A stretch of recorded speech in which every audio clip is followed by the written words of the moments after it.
Atlantic মহাসাগরের পারে দাঁড়িয়ে নবীর সাহাবী উকবা ইবনে নাফে বলছে যে, হে এলাকাবাসী, তোমরা বলো এই সাগরের ওই পারে আর মানুষ আছেন? তখন জনবাসী, এলাকাবাসী বলছে, ওই সাগর তো অথই সাগর, আমাদের পূর্বপুরুষ থেকে কারো জানা মতে এই সাগরের ওই পারে মাটিও নাই, মানুষ তো হর হবে, এ তো অথই সাগর, এর কোনো কুল কিনারা নাই।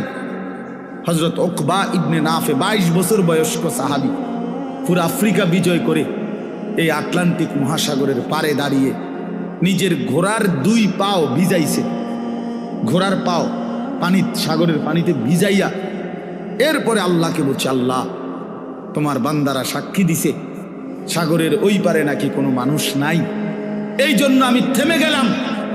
যদি খোদার কসম মাওলা একজন লোক বলতো ওই পারে একজন মানুষ আছে, আমি আল্লাহর কসম রব এই ঘোড়া নামায় দিতাম, ওই লোকটার কাছেও কালেমার দাওয়াত পৌঁছাইতাম।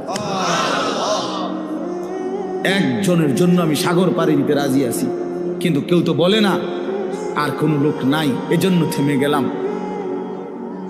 এই ছিল জিন্দেগি বন্ধু।